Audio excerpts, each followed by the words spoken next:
What's up everyone, you're very welcome along to today's bite-sized agenda. There is so much news for us to get through on what I thought was going to be a quiet day. I thought I'd be sitting here talking about the Reds friendly against Bradford, which I will, but there's so much to get through. Let me start by saying congratulations to England on winning the Cricket World Cup. Massive congratulations to them, winning it in a super over like that. I'm not a cricket fan, but it was gripping and entertaining stuff. Also, massive congratulations to Novak Djokovic on winning an epic Wimbledon 13-12 in the 5th set against Roger Federer. What a day of sport, ladies and gentlemen. And that's before we even move on to James Milner's double against Bradford in that Reds 3-1 victory. So let's start off with that one. For me, I just want to quickly touch on that game. I thought the first half and the second half were very, very different. First half, I was massively impressed with James Milner. I thought he completely ran that midfield. Larouci again impressed me at left back. Thought he was really good. Ryan Kent was outstanding. Actually, that whole left side for Liverpool, I thought today again in the first half, absolutely sensational. Great to see Ryan Brewster bag another goal as well. Harry Wilson kind of quiet, if I'm being honest. Then in the second half, we've seen, I would say, a different 11, but Mignolet stayed in for most of the second half. So for me, in the second half, standout performer was Curtis Jones. I thought he was absolutely excellent. And that pretty much sums up. This is just a brief news show, so that pretty much just sums up where we are with regards to that. Congratulations to Liverpool on that win, but mostly that win and that all proceeds from that game went to the Stephen Darby Foundation for Motor Neuron Disease, and I did tweet about that as well from the Anfield account. But if you want to donate or you want any more information on that, please do check out the official club site. Now, let's move on to a little bit of transfer news. Sports Mole have linked Liverpool with CSKA Moscow's attacker Fedor Chalov, who scored 20 goals last season in Russia and won the Golden Boot. Am I going to pretend that I know much about this guy? No, not at all, ladies and gents. I always try to be honest and give you my honest views. The player has recently signed a contract extension, but it's believed he'd be available for around the £20 million mark. Other clubs said to be interested: Bayern Munich, Borussia Dortmund. Again, we're just going to have to wait and see, because like any other links that have sprung up around Liverpool in this transfer window, from the club side of it, things have been very, very quiet. James Pearce did tweet some googly eye emojis earlier on, but I think that was about the cricket. It did get a few Liverpool fans in a tailspin.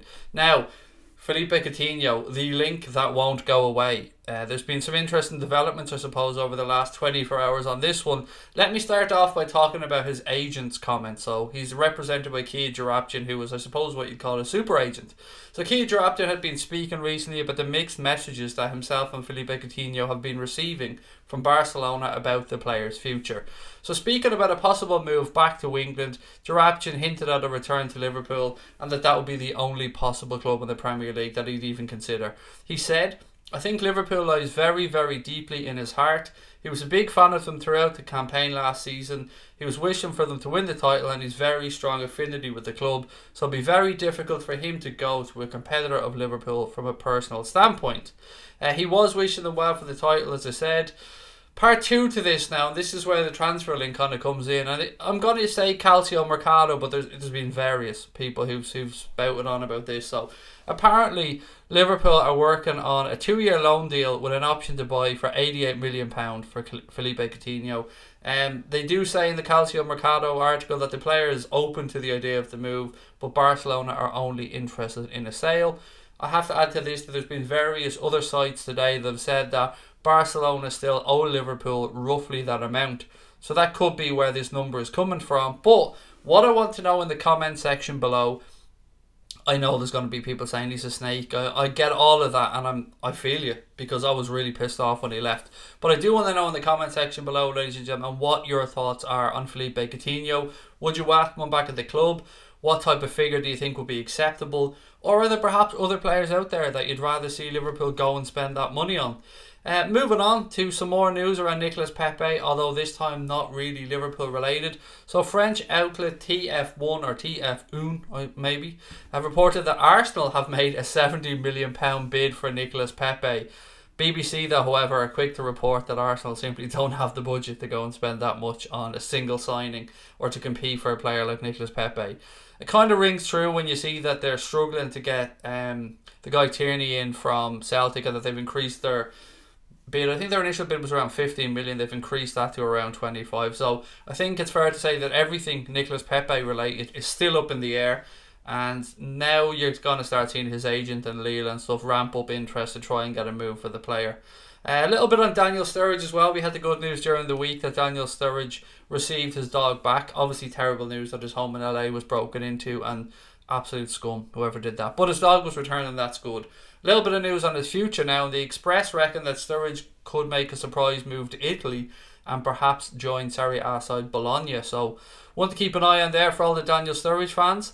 Liverpool have also confirmed that young Polish goalkeeper, how do I pronounce this? Let's just say Jaros, because I will murder his first name if I try and say it, and I don't want to be disrespectful to the man by ruining his first name. So Jaros, let's say, the young guy who we seen the other day, made a senior debut at Prenton Park on Thursday. He sustained an elbow ligament injury during training at Melwood, and the player will unfortunately now miss the pre-season tour of America. So obviously we wish him a speedy recovery.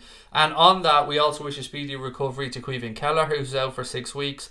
And it seems like more bad news is coming out of the Liverpool Football Club. Unfortunately, we have a knee ligament injury. Well, it hasn't been a confirmed ACL as of yet, but it is always bad news to hear that a player has suffered an injury like that, particularly a player that's coming through. So another one ruled out with an ACL injury. Unfortunately, although, as I said, I haven't 100% confirmed yet if the club have said that Glatzel, and it is Paul Glatzel I'm talking about, by the way, is ruled out with an ACL injury, but Klopp said it is a significant knee injury that will rule him out.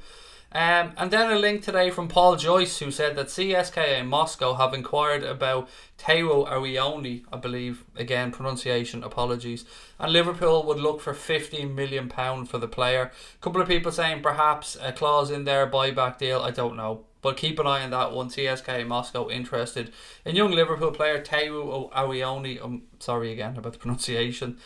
What else we got? So, something on Sadio Mane that's popped up and that I've seen doing the rounds today as well.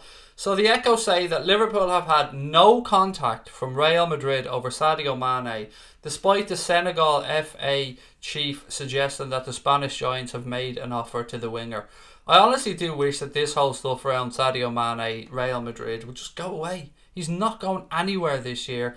Maybe not next year, maybe not the year after. I can't say that. But for certain, what I can say is Mohamed Salah, Sadio Mane and Roberto Firmino are not leaving Liverpool Football Club this year. And Real Madrid, Barcelona, any other clubs interested can quite simply just do one, because he's not going anywhere. He's staying at Liverpool. He's a massive part of Jurgen Klopp's plans. Look, I'm not professing to have inside knowledge on this. We all know it's common sense. We have possibly one of the greatest front threes in world football. A front three that won the European Cup. So Sadio Mane is going nowhere. It's important, I think, that we put that one to bed. Again, let me know your thoughts on the links to Sadio Mane and anything else we've spoken about. A little bit on Nabil Fekir now as well, ladies and gentlemen. Lyon president Jean-Michel Aulas has said that despite interest from Real Betis in the player, he hopes that Nabil Fekir may sign a new contract at the club. Speaking about it, he said Nabil has entered the final year of his contract, so there may be a temptation for interested clubs to let the situation drag on a little bit. We're standing strong, and we're strong economically enough that we can wait. It would be very good news if he does find a club of suitable size, since we could enter negotiations about a new contract.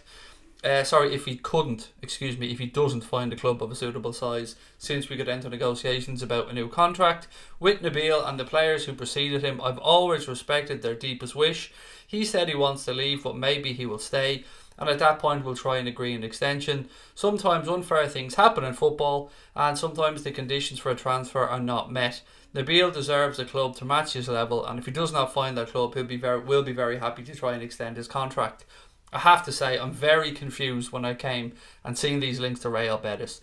€30 million does seem around the mark that buys Nabil Fekir in this window. But is a move to Real Betis for a player like Nabil Fekir really a forward step in his career? Maybe he's just looking for a change of scenery. Maybe he fancies playing his trade in Spain. I don't know. I'm still interested to see how this one actually pans out. I read through a few comments yesterday from people saying, look, Fekir to Liverpool, it's dead, forget about it, move on.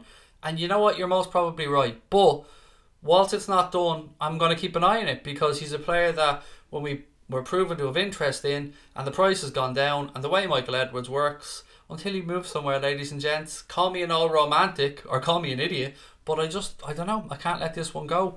We've a lot of stuff as well coming up this week on the channel for you to keep an eye on. Good news. Maybe it's good news. I hope it's good news. The Late Night Agenda will be back tomorrow on Monday at 9:30, as always. I'm really looking forward to getting back into the swing of things. I do appreciate everybody that's kept patience over the last few days. From some personal issues and stuff, I haven't been able to do the late night stream. So we did the watch along today. It went great. Really happy. Thank you for joining us for that one, by the way. It was really good fun to get back into the swing of things. I'm recording a podcast tomorrow before the Late Night Agenda with Jace Roberts and Cash Boyle. Let's just say I've been trying to get these two together for a podcast for quite a long time. So I'm very excited about that one. We'll probably get that out on Tuesday or Wednesday, so keep an eye out for that one as well. Lots more stuff coming up during the week. Leicester City FC Boya, or LCFC Boya, or Anthony as I know him. He's going to come on as well, and we're going to have a chat around the transfer window as a whole, and not just look at it from a Liverpool perspective. Obviously, him being a Leicester fan, he's going to have a lot to say about Harry Maguire and his potential move. A little bit about Yuri Tielemans, and of course the windows in general, so keep an eye out for that, and then lots more stuff as well. We'll be covering the Borussia Dortmund game and many other bits and pieces. So look, if you're new to the channel, thank you for joining us. I hope you've enjoyed this little news bulletin. Don't forget to hit that subscribe button if you have. Turn on notifications and put your comments in the comment section below. As always, I've been Craig, ladies and gentlemen, and I will join you all again very soon. Up the motherfucking Reds.